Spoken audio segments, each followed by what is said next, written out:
Welcome to the realm of magic and mystery, classic horror and sci-fi. You are now entering the House of the Unusual podcast with your hosts, Eddie and Joe. Welcome all you cool ghouls and friendly fiends. It's the House of the Unusual podcast. I'm Joe Pavlansky. We have Eddie Guevara over there. We have Chuck and Cheri Caputo over there. What's up, everyone? Hello. Hello there. Alrighty. A lot of stuff to talk about tonight, and we didn't even discuss before this what we're going to talk about. So this may be a hodgepodge of stuff, and you never know what's going to happen on this podcast. But first off, I do want to mention on my moviemonsters.com, Castle of Frankenstein number 37 is available to order. So make sure you go on there and order it. It's the Lost Time Machine issue. Beautiful cover by Scott Jackson. And let's see, what's the synopsis on this? So it says, in-depth coverage of Karloff and Lugosi's The Invisible Ray and the 100th anniversary of Lon Chaney's The Hunchback of Notre Dame. Plus zombies and lost horrors. Oh yeah. Shazam's historic bank heist.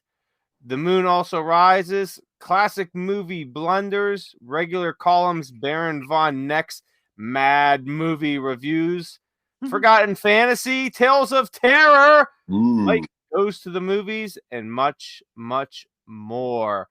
Wow. Also, who will we feature as our Slaymate of the month? So make sure you check it out. 96 perfect bound pulp pages, all in black and white, like you used to remember from the 60s and all that. The good time, the Monster Kid time, when stuff was really good. Well, guess what? The people at Scary Monsters brought it back for you. Nice.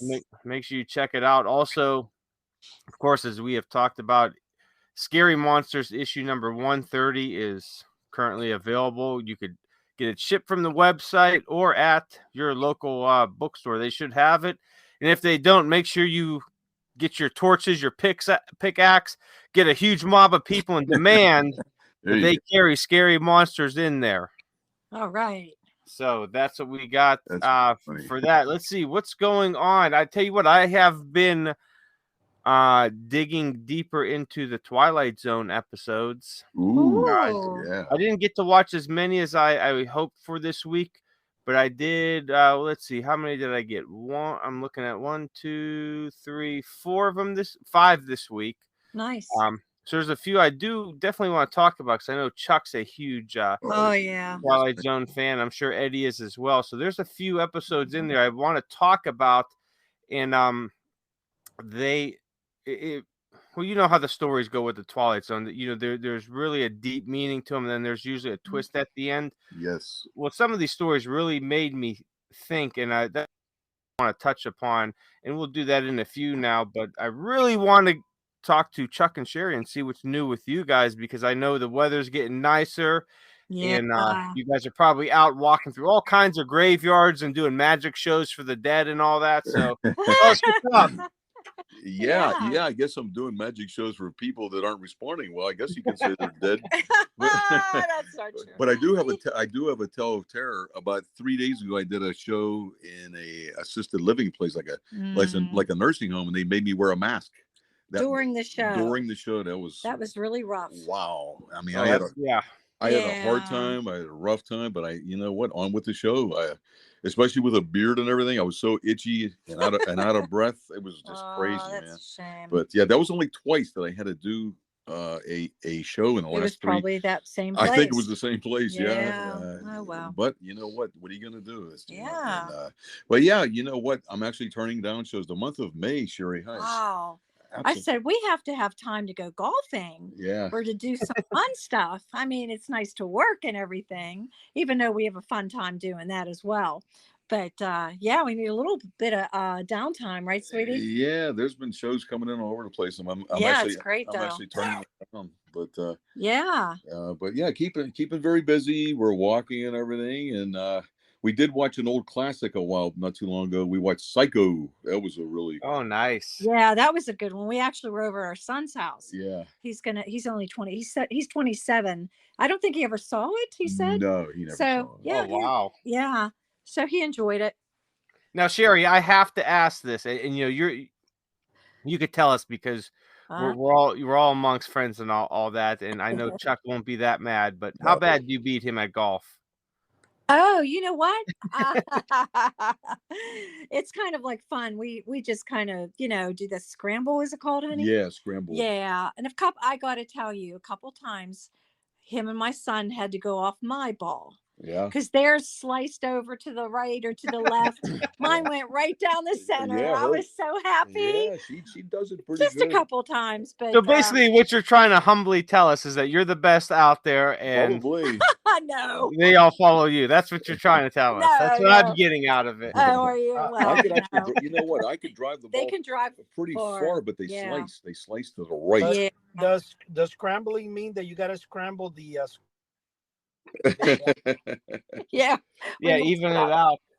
I tell you what, the last time I went golfing was probably 1996. Wow. The first time I went golfing, and the last time, and I brought with me I don't know 10, 15, 20 balls maybe, and I kept slicing. They were going left, going right, and I don't know, maybe after like the third or fourth hole, I said, "That's it, I'm done. I'll just drive the golf cart around." Last time I golfed. Now I'll go putt. I'll do mini golf. Yeah. But we like golfing now. No, it's a very frustrating game. There's no doubt we about have it. Fun, but it's, you know what? I don't let it get to me. I have fun jumping out of the cart and running after the ball. Oh, you I should get my see her. steps on it. My steps in. Yeah, she gets 10,000 steps a day. I don't know. I try. What's that thing you wear on your Fitbit? She wears a Fitbit. Yeah. Oh, wow. Except the last time we went golfing. Go ahead. I was gonna say the last time I played golf, I was playing in a vending machine when my daughter was born 36 years ago. Was one of those. Yeah, I was able to slice it. In fact, I got it really much into the.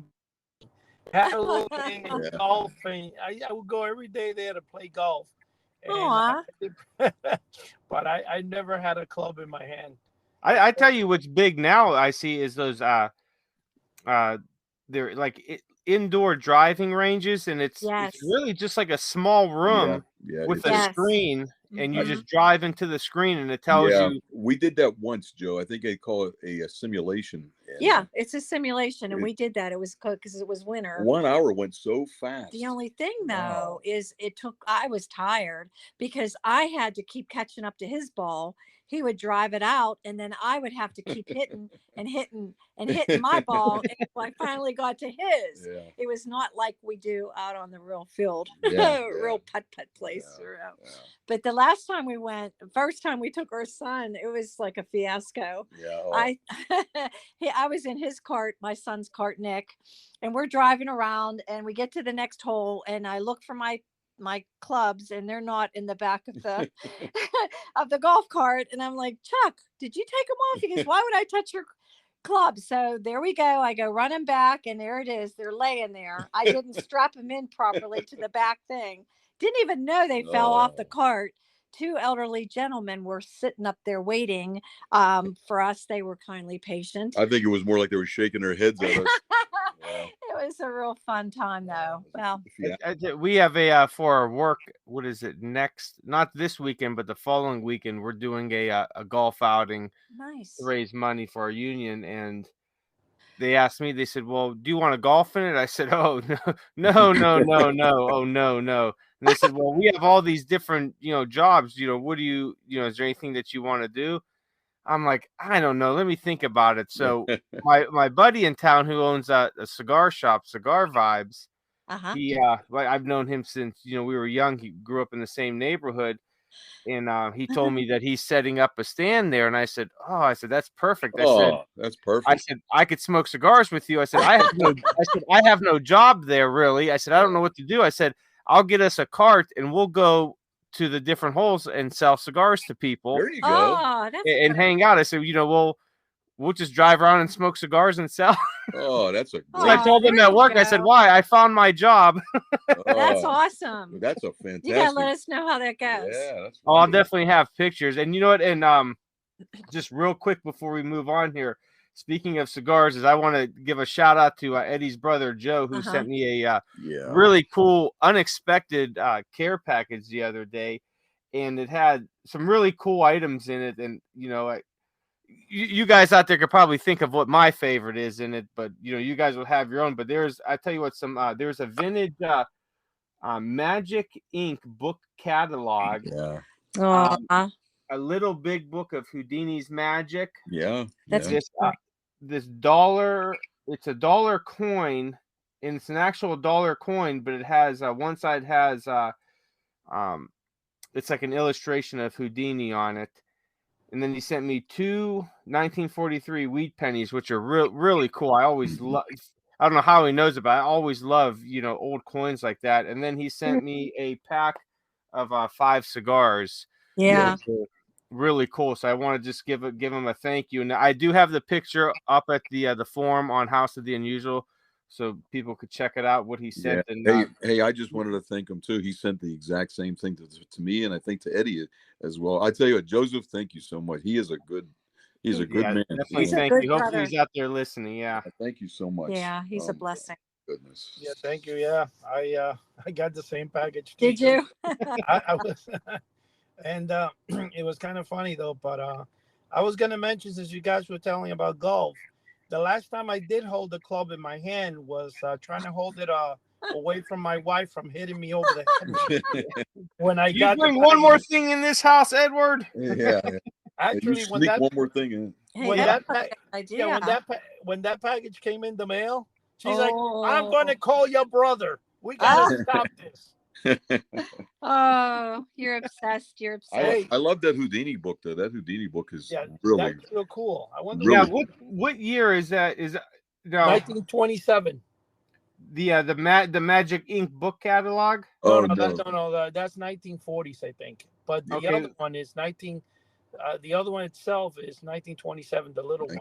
Yeah, and that's like a year. That's a year after Houdini died. I think he died in 26, if I'm not mistaken. Yeah, he did. Wow. So I tell you what, that Houdini coin was really cool too. Yeah. I like that.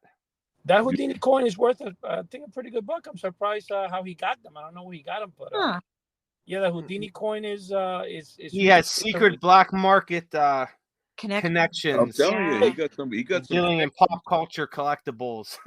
you know what it is? There's some guy in Europe. I don't know how but the thing is that he has an original printing of Robert Houdin's books, like original in French. And he's got the Unmasking of Robert Houdin, the first one signed by Houdini. And he's got a couple. I didn't know he had this. And then when I got here, he's like, "You never asked me." I go, "Why wouldn't you show me that?" So he got them. I asked him if he could send them to me to do like an unboxing type of thing, whatever. But I'm actually, because I also want to see them. But he's got about, I think it was 4 books, and they're all original. He also has one by Houdini, original, called the Handcuff King. Oh yeah. It's a first printing from 1908 or 1910 or something. Wow. It must be. But that was definitely a cool package. And hey, let me tell you, I took out a package. I was so excited. Yesterday, I went to my storage at 2 p.m. and my wife picked me up at 1:45 a.m. And I thought I drained myself out because I didn't even, in that time, didn't go to the bathroom, didn't eat, didn't do anything, drink water or nothing.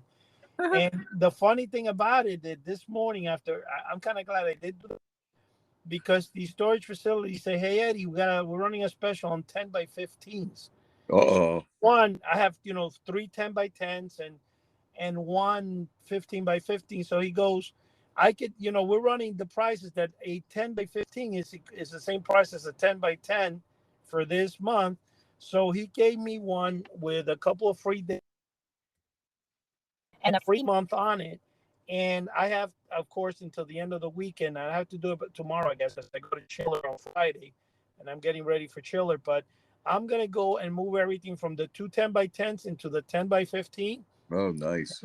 Maybe take a hammer and chisel it in there to make sure it fits. and give up 2 of them. So that's a saving of $450 a month. So that's a good move. That's a good move, Eddie. The only other move is Joe could let me put everything in his house, and then we can. Yeah, my wife will be chasing me around with golf clubs then, because I'm already at. Joe, you'll be like me. You'll have one in your hand all the time, just holding it. I'll need a shield. That's what I'll need to block all the blows from the golf club, man. Wow. How many lumps do you want, honey? Those are dangerous too. Woo. Yeah. How many lumps do you want? Yeah. I swear it's all Eddie's fault. It's Eddie's fault. Well, don't worry. I'm going to go see Eddie after I finish with you. There you go. But anything, but other than that, Joe, you were saying you were watching the, the Twilight Zone. And I'm going to tell you, the other day, I actually watched the one. Actually, I'm sorry, it wasn't the Twilight Zone. I'm going crazy. It was The Outer Limits. Remember the one where everybody is like, they're doctors and nurses. They got their face covered. And then at the end, it's a face of a pig on the one girl. So. Twilight Zone. Oh, that's the Twilight Zone. Yeah, it is the Twilight Zone. Yeah. I saw that episode.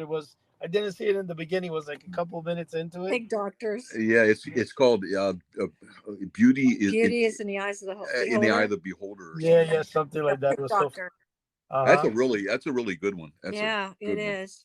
What's her name? Is what's Beverly Hillbillies? Yeah, Donna Douglas. Yeah. Yeah, Ellie Mae. There's a girl that played in it, right? Yes. They clamp it. Yep.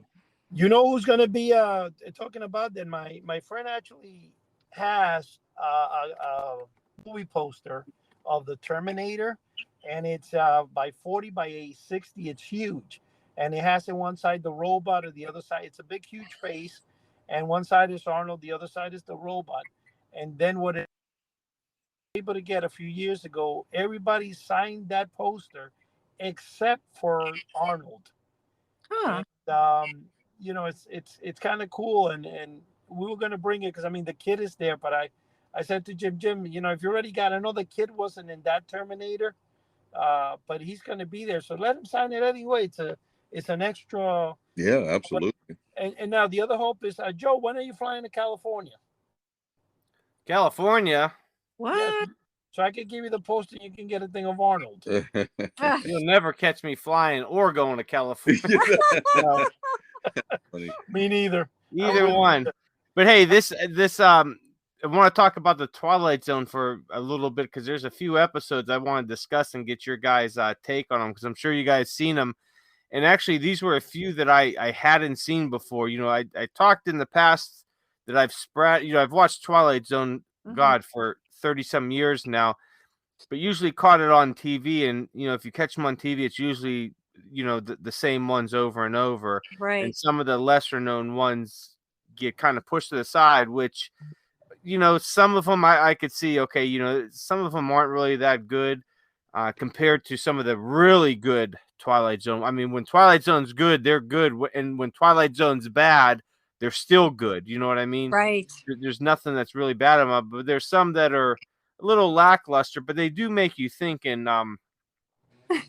which wasn't really, I don't really want to say it wasn't that good, but it wasn't that bad. But it was one that really kind of made you think about our humanity, and it was called The Lonely. Oh yeah. It was season 1, episode 7. You remember this one, Chuck? Absolutely. That was a good one. Yeah. So I'm going to give the opening narration and then give my kind of take on it. And then I want to hear your guys' take. So Rod Serling's original open narration for The Lonely, which originally aired November 13th, 1959 on CBS. So his narration starts: "Witness, if you will, a dungeon made out of mountains, salt flats, sand that stretches to infinity. The dungeon has an inmate, James A. Corey, and this is his residence, a metal shack. An old touring car that squats in the sun and goes nowhere, for there is nowhere to go. For the record, let it be known that James A. Corey is a convicted criminal placed in solitary confinement.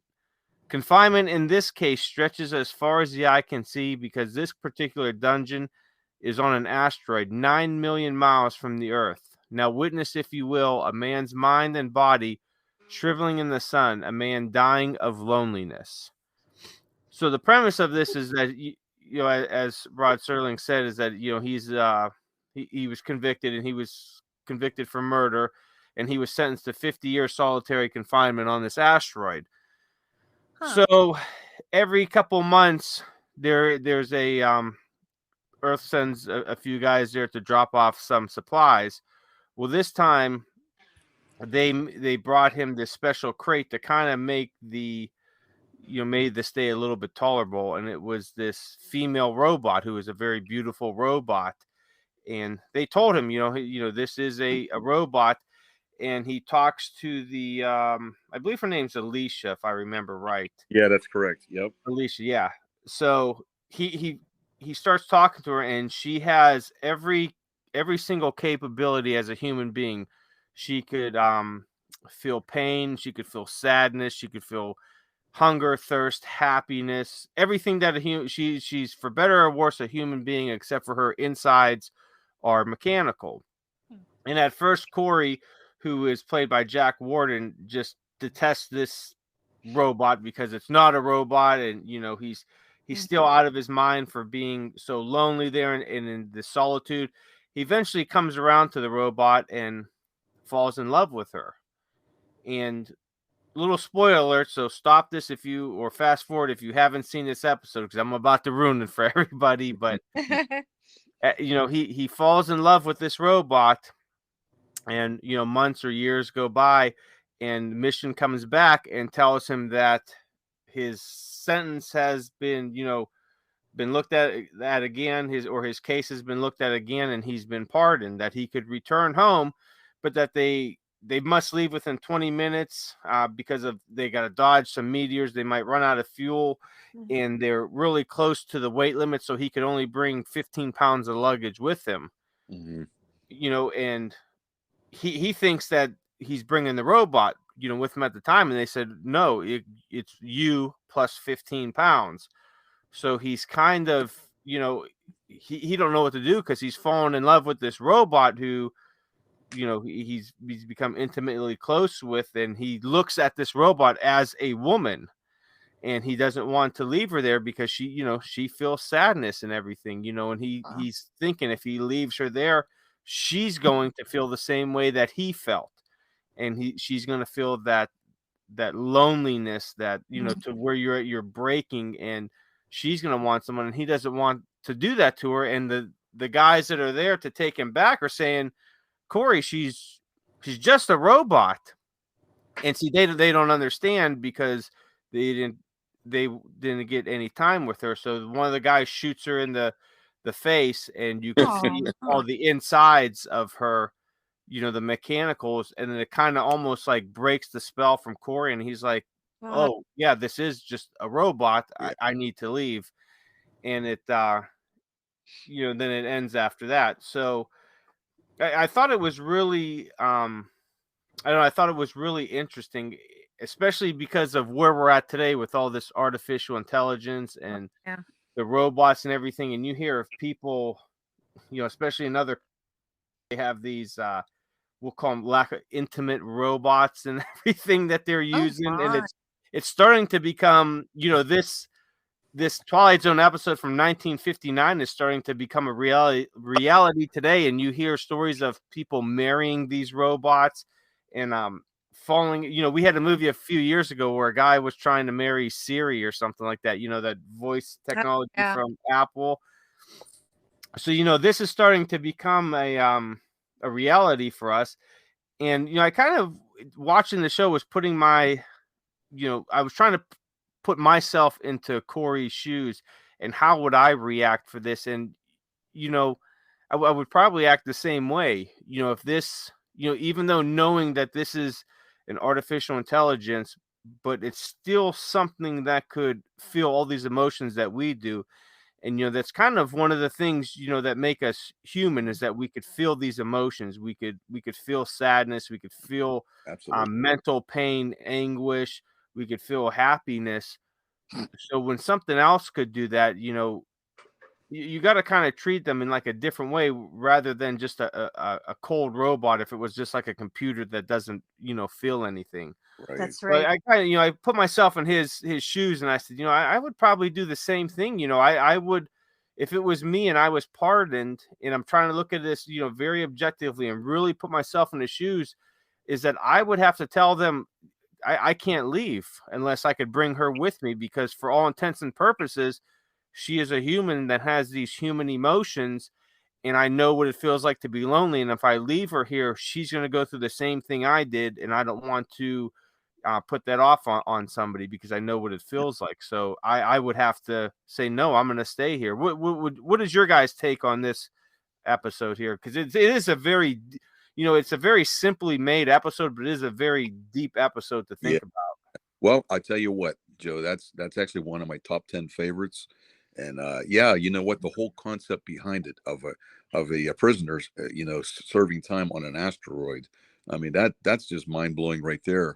And it's an absolutely fantastic, a Twilight Zone episode. One of the astronauts, I don't know if you recognize him or not, was Ted Knight. Yeah. He was the one that was getting smart with him, and he didn't have too much compassion.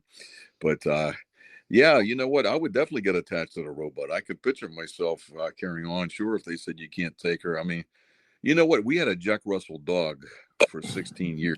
We got so attached to this dog. We used to sit him up at the Thanksgiving table for dinner. I mean, it was just ridiculous. Yeah, but he wasn't a robot. He wasn't a robot. Yeah, and the dog did not like my brother. He would growl at him. You know what? He had very good judgment. Yeah. But that's the same thing with our pets, especially dogs. They could feel emotion, they could feel pain, they could feel loneliness, they could be happy, they could be sad. So we don't like to do anything to make them feel a way that we don't want to be felt. Right. Exactly. Did you see this episode, Cheri? I'm not familiar with it. Okay. I might have seen it once or twice, but I can't really.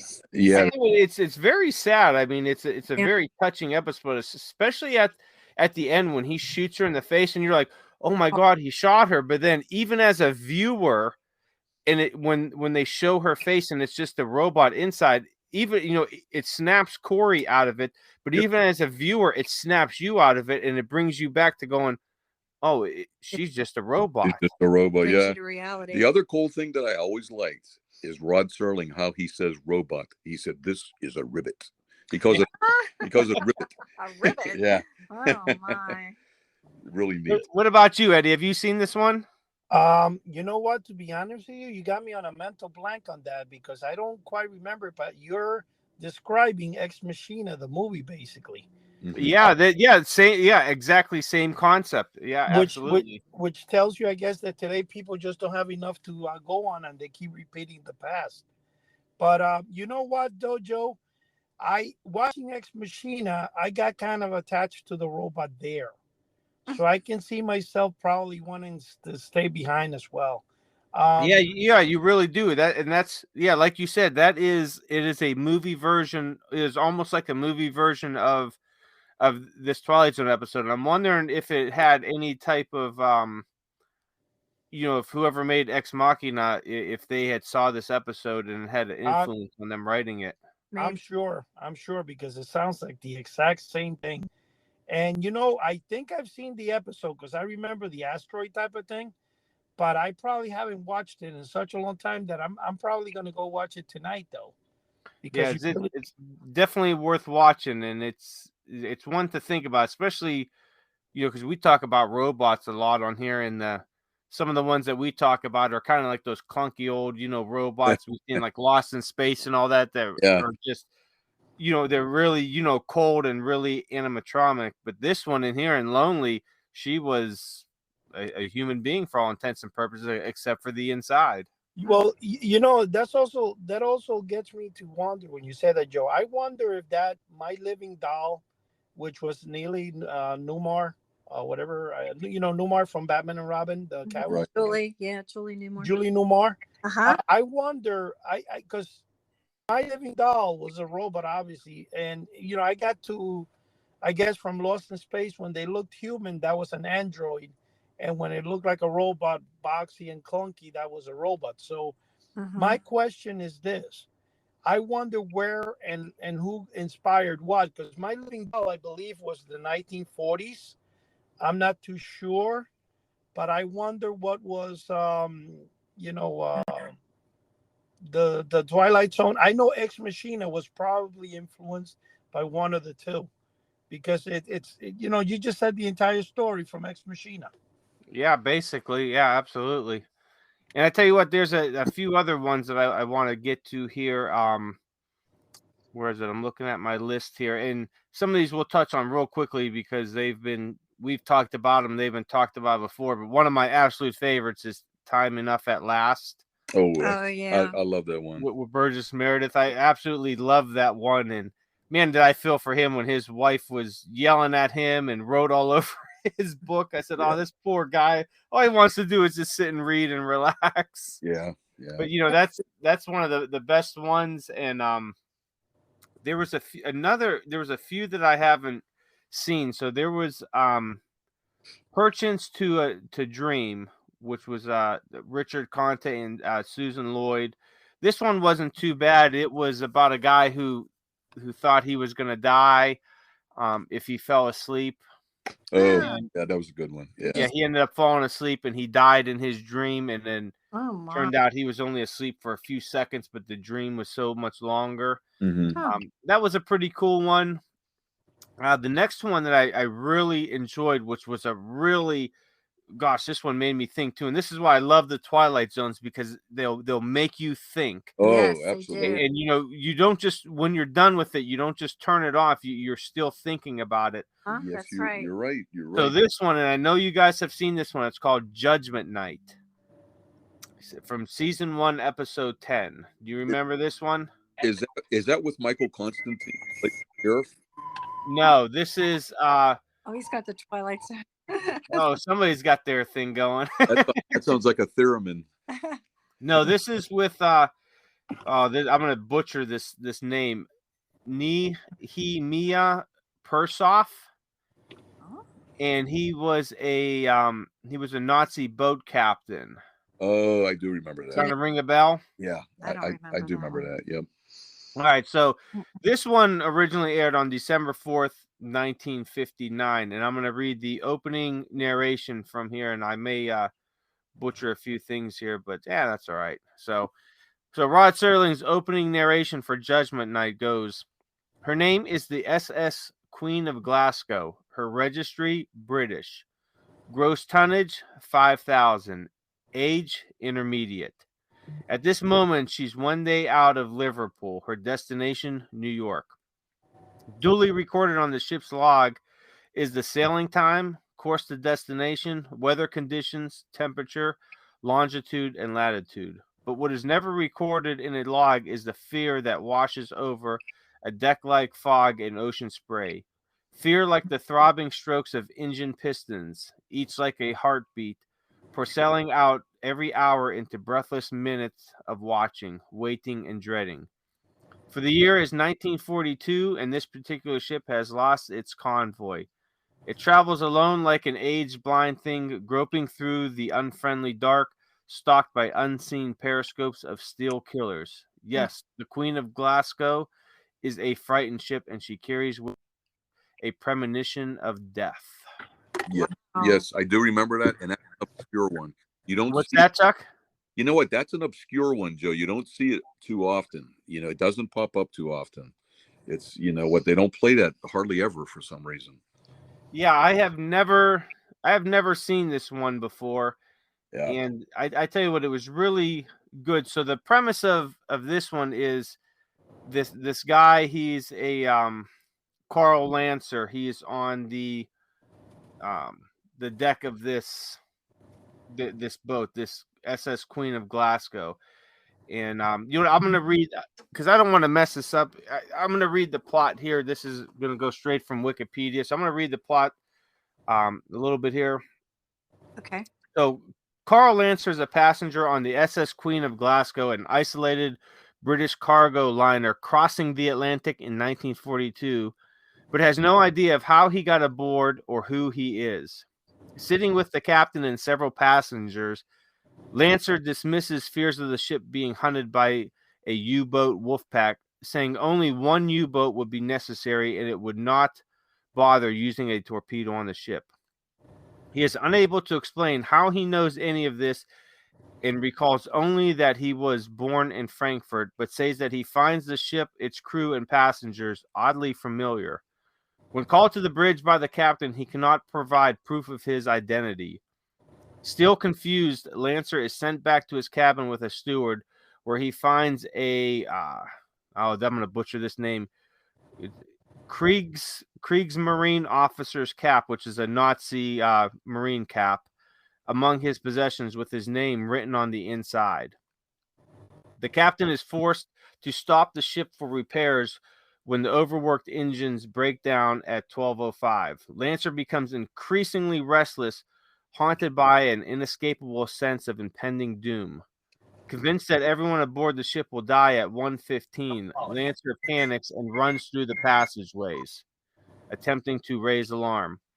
He finds the ship is mysteriously empty. When he finally locates some of the passengers, they silently stare at him as he implores them to abandon ship. At exactly 1:15, a searchlight illuminates the ship, and a surface U-boat commanded by Captain Lieutenant Carl Lancer opened fires with its deck cannon and machine guns. The ship quickly sinks, leaving no survivors. Sometime later, Captain Lancer is in his cabin aboard his U-boat recording that night's kill. His second in command, Lieutenant Mueller, is deeply troubled by what the crew of the boat has done, not warning the people on board the ship before firing upon them, and wonders if we are not all damned now. Lancer dismissively says he is sure the British Admiralty thinks so, but Mueller clarifies that he meant damned in the eyes of God.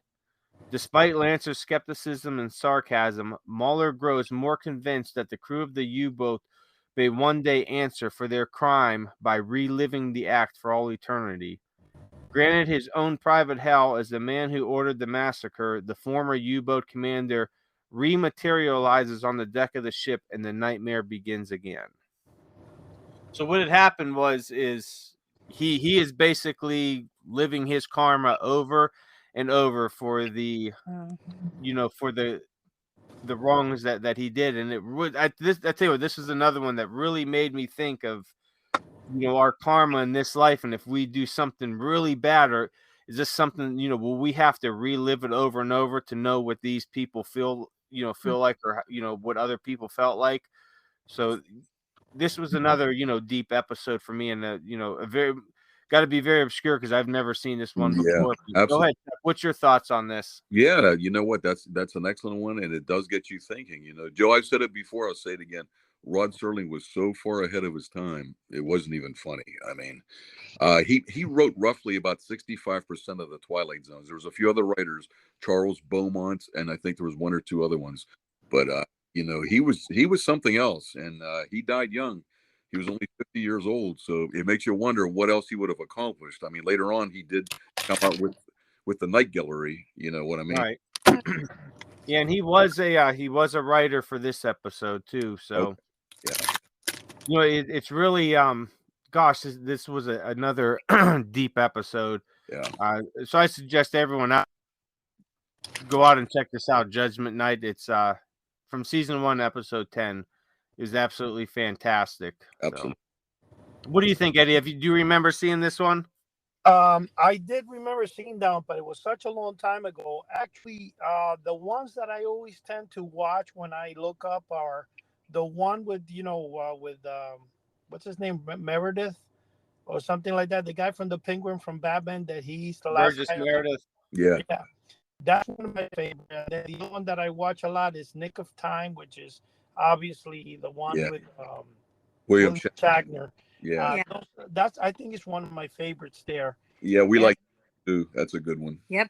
And but most of the time that particular one it's been a couple of years, and right now when we were talking about all this yesterday in my storage, I actually found the entire all 100 or 200 or something seasons of the Twilight Zone. Wow. That I've never even opened out of the Blu-ray pack that it's in. Wow. So I think I might actually start watching some of them this week. once I finish. Because it is a great thing. Now I know the Outer Limits and the Twilight Zone are kind of similar. Of course, the Twilight Zones are a lot better than the original Outer Limits. Yeah, they are. What's that? Yes, absolutely, they are. The Twilight Zones are much better. Yeah, and one thing I was going to say, you guys, the one that they try to remake again. There's one particular one where there's a guy in a plane, and I think the plane is about to crash, and he knows it. He's got to tell the pilot, but they think he's crazy. Right. You know which I'm talking about? The newer one. You made me remember that one too, which I thought was pretty good. But the whole thing is that particular one that you're talking about, that the guy had so much with the ship there. I vaguely remember it, but I do remember, and it was pretty good. I remember it was kind of cool, This was one of the other one that's favorite. I don't know if any of you have watched it. Is the next stop is Willoughby or Willoughby? Oh yeah, that's a great one too. I love that one. Yeah. Yeah, well, the guy, every time he gets on the train, he sees this town called Willoughby, and then at the end, it's the Willoughby Funeral Home. He actually woke up. Oh wow! Yeah, that was really cool. Sadly, there was one Twilight Zone that I did not care for, and it really didn't make any sense. And wow, I'm just surprised that there's one that was really bad. It was with Carol Burnett, and where she was. I'm trying to think. There was like a guardian angel that was watching over her. I can't remember the name of it right now, but if you ever run across that one, it's a really rough one to watch. So there is one or two that aren't too good, and I'm gonna see which one that is. I'm gonna look at her. That was a bad filmography. Carol Burnett, I think, just recently turned 98. Wow. Yeah, she's up. Yeah, she's up there. Yeah. But that was the worst Twilight Zone, and I can't even stand watching it. That's the one I don't like. How about that one that I said that's crazy with that woman? She doesn't talk. And I kind of like that. Agnes Moorehead gets invaded by these little. Oh yeah, I remember that one. That was good. That's the only one where no one ever talked in there. All you did was heard her go What? Yeah. What about the one that the little kid from Bill Money? Yeah. Lost in Space. Bill Mooney. Yeah. I love that. That's a good one. Where they say, "Don't make him angry." Yeah, you're a bad man. You're a bad man. Yeah, I like that. He put them in the cornfield. Yeah. I disliked him for some reason in that particular show. I want to pop him, man.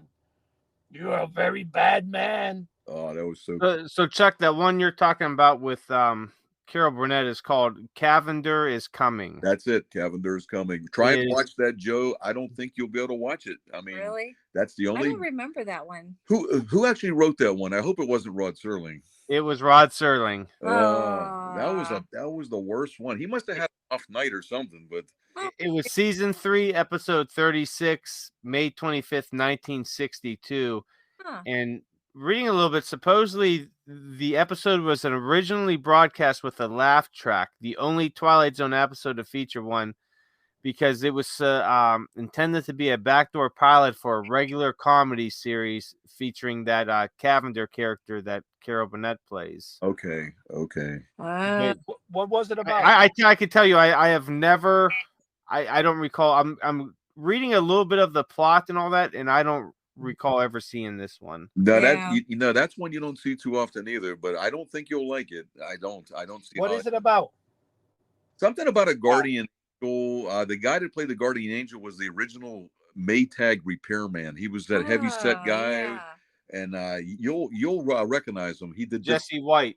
Yeah, that's him. He did different bit parts. It just stunk. Did you not like the laugh track? I didn't like the whole. Wait. Isn't that the one that she supposedly, the guardian angel, was evil at the end? You know what? I don't think I watched it to the end. That's one of the very few I couldn't watch. Wow. I'll have to see. I'm surprised. I think that one reminds me of, you guys know that not Jeepers Crew, what's the name?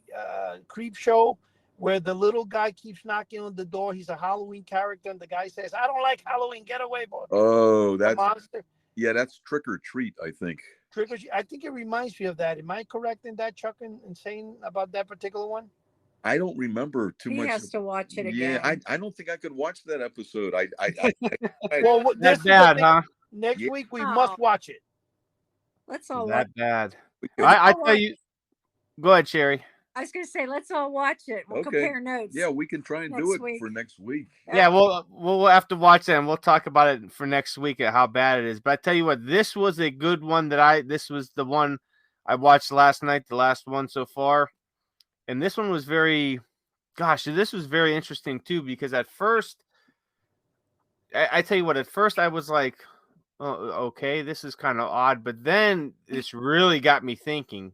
I mean, this episode really got me thinking. It's called "And When the Sky Was Opened."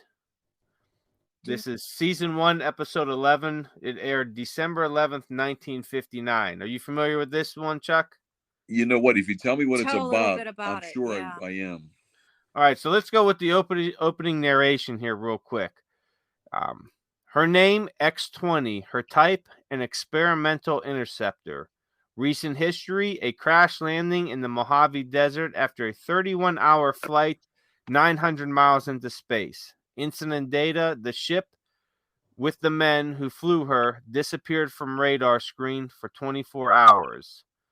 But the shrouds that cover mysteries are not always made out of tarpaulin, as this man will soon find out on the other side of a hospital door.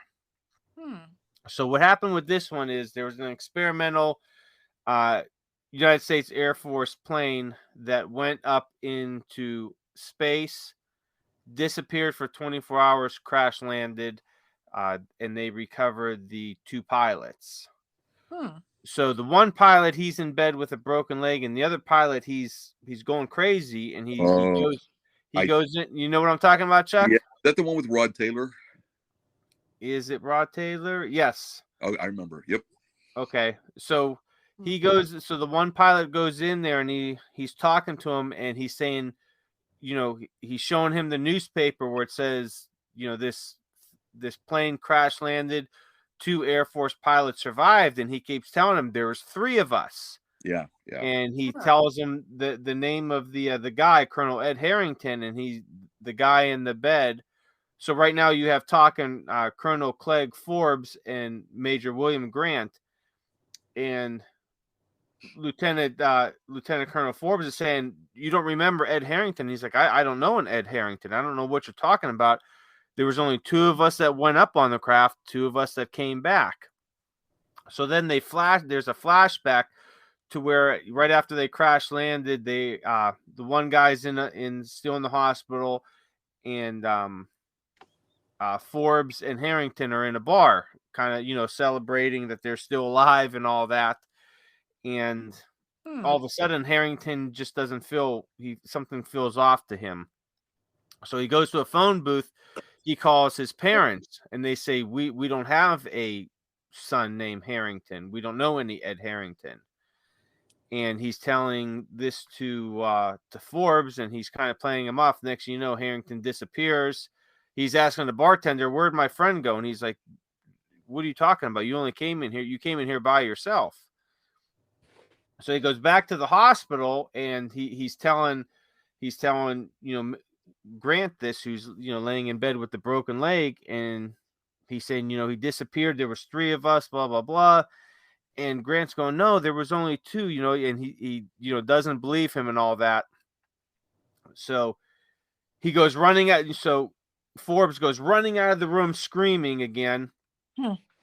Grant goes to chase after him, and he's gone. He asks the nurse, where'd he go? And she goes, who are you talking about? And he goes, Forbes, he just ran out of here screaming. She goes, I didn't see anybody. And Grant goes to look at the paper, and it was just him that returned. There was only one guy that went up, one guy that went down. And then, it goes on a little bit, and then the paper changes again that there was no craft, there was no astronauts or no anything. They were all basically erased. And I tell you what, it was really strange, but it really got me, thinking, what if something like that was, really true and has been happening our whole lives, but we would never know about it because to us it would never exist anymore. Yeah. And like the people in this episode who, they were interacting with this Harrington, and they were having a drink with him at the bar. Right. And then all of a sudden they didn't know who he was. They don't remember him. He never existed. So I started thinking, I'm like, well, you got to wonder, has this ever happened in our life? Is there something or somebody that I knew that no longer exists that I don't remember, or something like that? So I thought it was very interesting. What do you guys think of it? Joe, does Chuck really exist? Do you remember Chuck? I don't remember him. Chuck who? I don't know any Chucks. Hey, I do know a Cheri, but not a Chuck. Cheri. Let me ask you a question. Chuck disappeared. Did you guys ever watch The Far Side of the Sun? I mentioned it before. Did anybody look it up? No, I never seen. What is it? It's very similar to that. That's there's a planet Earth. They find another identical planet Earth that's the same orbit as Earth, but opposite the sun. So every time we go, we never get to see the planet because there. So they send a spacecraft to land on the planet, which looks identical to Earth. But the whole thing is that planet is sending the same astronaut to land on Earth. And it looks like it's really bizarre, but it's really good. It's called Journey to the Far Side of the Sun. I'll have to check that out. Roy Thinnis is the actor there. What year was that, Eddie? I think it was in color, so it's probably the late 60s. Okay. I actually met Roy Thinnis, and I had him sign a French poster, which is about 57 by 67 inch of him. But it was a very, very good movie. And in fact, if you look on eBay, you can see they're always selling, but it's called Journey to the Far Side of the Sun. I think you really will enjoy it. It's phenomenal. You're going to really enjoy it. If especially, I'm going to tell you right now, that Twilight Zone that you're talking about is a very similar thing to that, Joe. They don't disappear, but it's kind of similar where you never left the Earth. And the guy goes, yes, I took off. I landed in the new planet. And technically what had been, they had interchanged. But anyway, I don't want to throw the plot off, but okay. You will like it. Down. So Chuck, what do you think of that episode? Have you seen it before? That one about, he was talking about and when the sky was opened. Oh yeah, absolutely. Yeah, and they got all erased. Yeah, the one by one, they were getting like erased. And I remember Rod Taylor was in there, and that was a good one. I always liked Rod Taylor. He was an exceptional actor. He was in the Time Machine, I believe, around that. Yeah, from 1960. Yeah. Yeah, he was great. He was great. I liked him. He was. That's a good. And he was even up into Inglourious Bastards in 2000. 2009, I believe that was, or 10, somewhere around there. Yeah, you know what? That was him? So he's been around for a while. He just passed away 2015. Yeah, he was pretty old. He was in The Birds too. Hitchcock's The Birds. Was he? Yeah, with Tippi Hedren. Yeah. And he was great. That was a fantastic episode, Joe. I am familiar with it, definitely. I tell you what, it was something that really makes you think. And of course, just like them, you would never know if something had ceased to exist or never had existed but never had existed. And then it was really kind of scary, because then you kind of think of what if one day you look at your own mortality and can this happen to me, where I just disappear one day and never existed? But you would, I guess, never know. Or if there's some kind of a time slip. Yeah, exactly. Where you just don't remember. We were going to a magic show, remember, about 3 years ago. This was really, really freaky. It was really freaky. We went through the Squirrel Hill Tunnels, which is out here on the Parkway in Pittsburgh. Yeah. And neither one of us remembered going through it. I said, Cheri, do you remember? We were totally blank. I said, maybe we got, what do they call it when those aliens get you? Yeah, abducted, or yeah. Or somebody put some bad juju on us. I don't know. It's so weird. But yeah, we didn't remember going through that long tunnel. I don't remember going through there, Cheri. It was very odd. I don't know if we were both daydreaming or what. Maybe. It was crazy. Oh, wow. Twilight Zone. And I forgot I did watch one other episode, and this is probably why I forgot it, because it wasn't really memorable. Oh. So the last one I watched was called What You Need.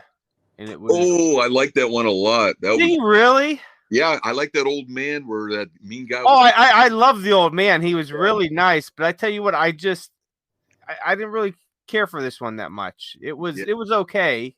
Yeah. What was it about, Joe?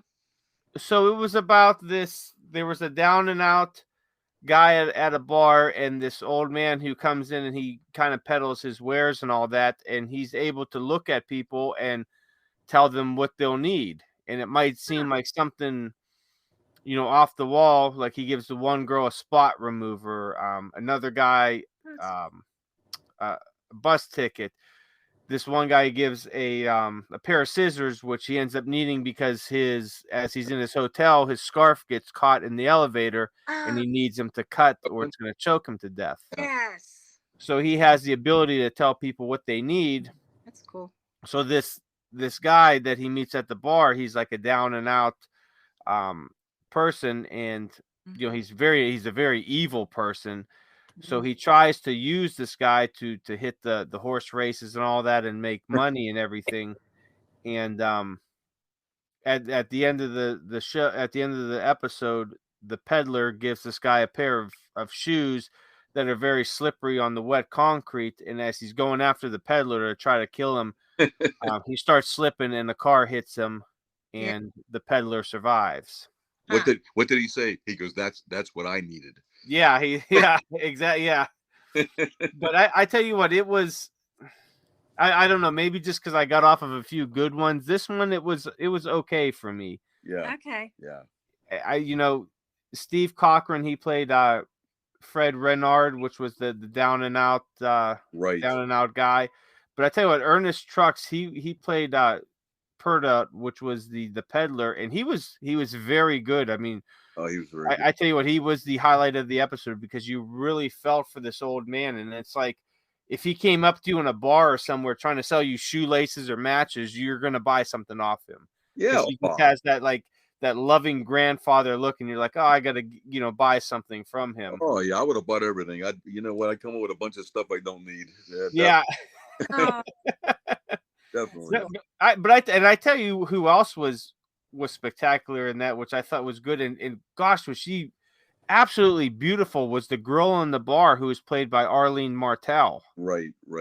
I mean, she was just absolutely beautiful, and just her interaction with the other guy in the bar, you knew that the old man had kind of set them up that they were going to have a life together after that. Nice. Yeah. I tell you what, it was really cool. Most episodes, everybody was good actors / the actresses. They were really good. I mean, it just was a good chemistry. The whole 4 years or 5 years. Was Jack Klugman in a few? Yeah, Jack Klugman was in two of them, I believe. I think Burgess Meredith was in three of them, if I'm not mistaken. And they were great. Back in the day when they did film, for some reason, I think they picked people a little better than they do today, and they match the character much more. Because any show you definitely the era, they do match it.